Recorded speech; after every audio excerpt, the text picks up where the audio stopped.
Ketika Pak Alim masih telepon dengan saya di Nabiri, kami tinggal di Nabiri, di Papua. Roh Kudus bicara begini, Daniel tidak batal.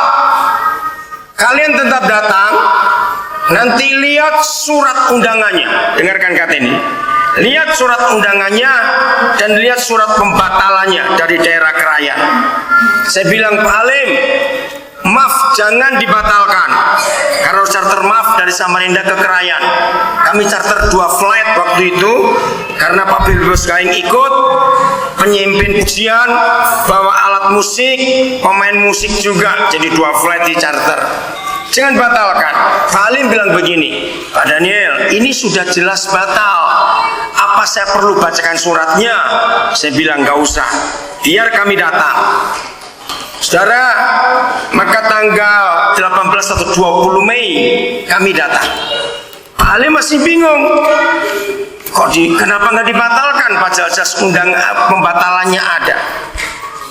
Saudara, begitu kami tiba di Samarinda, sampai rumah Pak Alim saya bilang, saya mau lihat suratnya dulu. Saya baca surat undangan, urutan begitu, jelas mengundang untuk begini-begini konferensi daerah Krayan. Saya baca surat undangannya. Nah, saya tidak baca siapa yang tanda tangan karena saya nggak kenal juga. Lalu saya baca pembatalannya. Sederhana sekali, karena satu dan lain hal maka kami batalkan. Nah, waktu saya baca surat pembatalan, saya jadi ragu-ragu. Ya sudah dibatalkan, mau apa lagi? Saudara, lalu Roh Kudus bicara kepada saya ketika 2 surat itu masih saya buka di mejanya Pak Alim. Jelas Roh Kudus berkata, Daniel, kamu lihat tanggalnya. Saya kaget, saudara, tanggalnya itu. Nah, surat undangan itu dikirim lewat pos. Jadi datangnya terlambat. Surat pembatalan dititipkan. Kalau saudara kenal seorang hamba Tuhan, Pak Yohanes Sakai. Nah, ini anak mantunya yang bawa surat pembatalan itu. Nah, surat pembatalannya berarti datangnya belakangan. Urutannya jelas. Tapi ketika Roh Kudus menunjukkan lihat tanggalnya, saya jadi kaget. Lalu Pak Alim juga kaget. Ternyata surat pembatalan secara urutan tanggal itu ditulis bulan Februari tanggal 24. Ternyata sudah dibatalkan. Oh maaf, surat pembatalan dikirim lewat pos. Surat undangan dititipkan oleh menantunya Pak Yohanes Sakai. Saya kembali. Nah, jadi surat pembatalan itu tanggal 24 Februari tanggalnya. Tapi tibanya karena dari Krayan pos ke Samarinda waktu itu masih cukup lama, bisa 2 bulan lebih. Nah, surat undangan dibawa oleh menantunya Pak Yohanes Sakai. Saya bingung. Jadi saya ini dibatalkan dulu, baru diundang. Nah, aneh. Terus saya lihat surat undangan ditulis oleh Bapak Pendeta Misak Baru. Waktu itu pejabat sementara Ketua Daerah Krayan. Surat pembatalan ditulis oleh Pendeta Damosinga pada akhir Maret. Nah, bingung, saya tidak kenal 2 orang itu. Lalu Pak Alim telepon Pak Filipus Gaing. Dia bilang, Pak Filipus datang dulu ke rumah. Kenapa ada surat yang begini? Nah, saya tidak tahu ceritanya. Waktu Pak Filipus Gaing baca surat itu, dia marah luar biasa. Saya tanya, Pak Filipus, ceritakan. Saya nggak mau cerita, semua kita tahu sejarah itu. Nah, ternyata surat pembatalan itu surat palsu. Karena Pak Damosinga sudah turun dari ketua daerah, itu diusut. Sayang, surat itu hilang. Padahal saya sudah minta pada Pak Filipus, saya akan buat bukti bahwa Roh Kudus itu hebat, bisa membatalkan hitam di atas putih.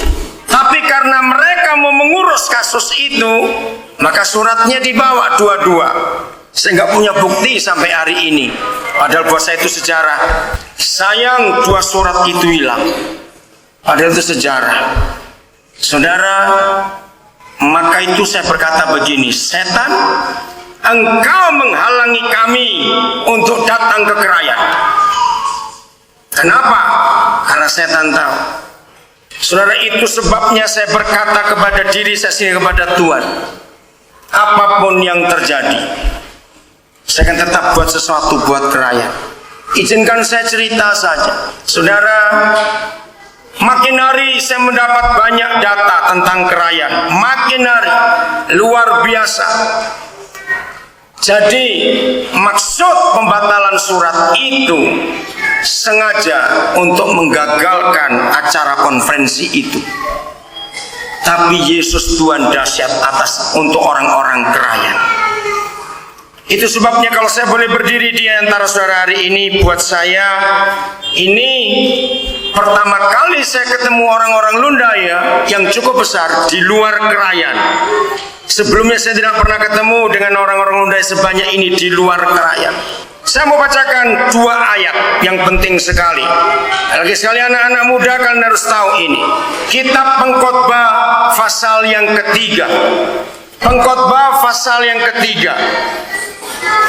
Bagi saudara-saudara, khususnya anak-anak kami juga yang tidak pernah tahu tentang kerajaan, biar hari ini kalian tahu. Suatu hari saya membawa seorang ahli gizi ke kerajaan. Kenapa saya bawa ahli gizi?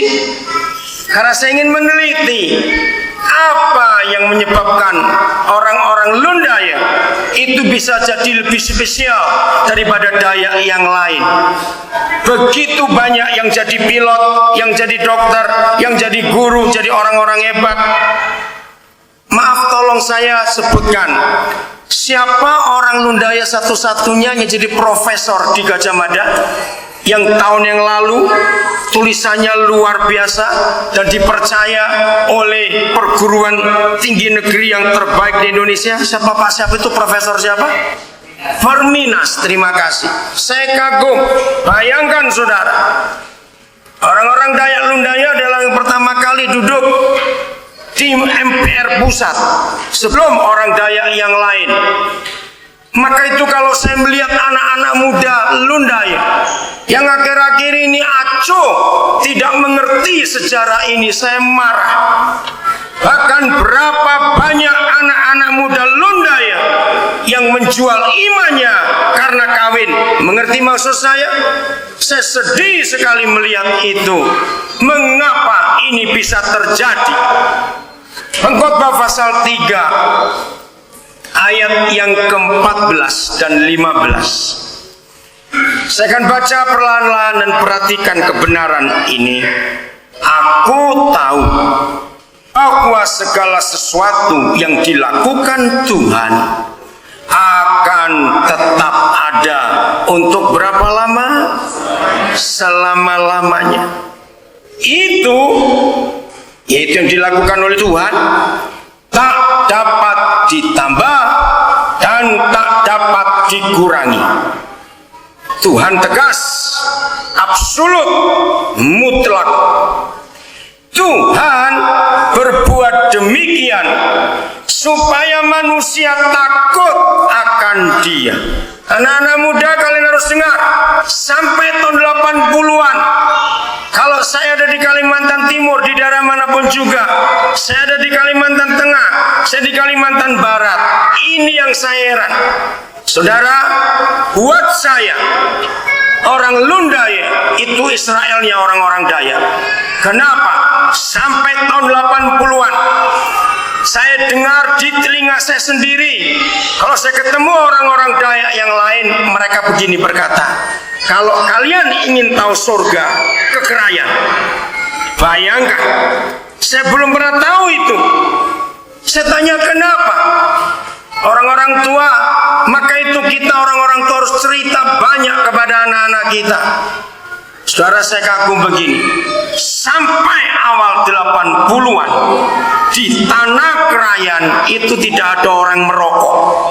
Kalau ada pegawai negeri yang datang lalu merokok, itu anak-anak muda keren melihat, sesuatu yang ngeri sekali. Ketika Pak Alim masih telepon dengan saya di Nabire, kami tinggal di Nabire.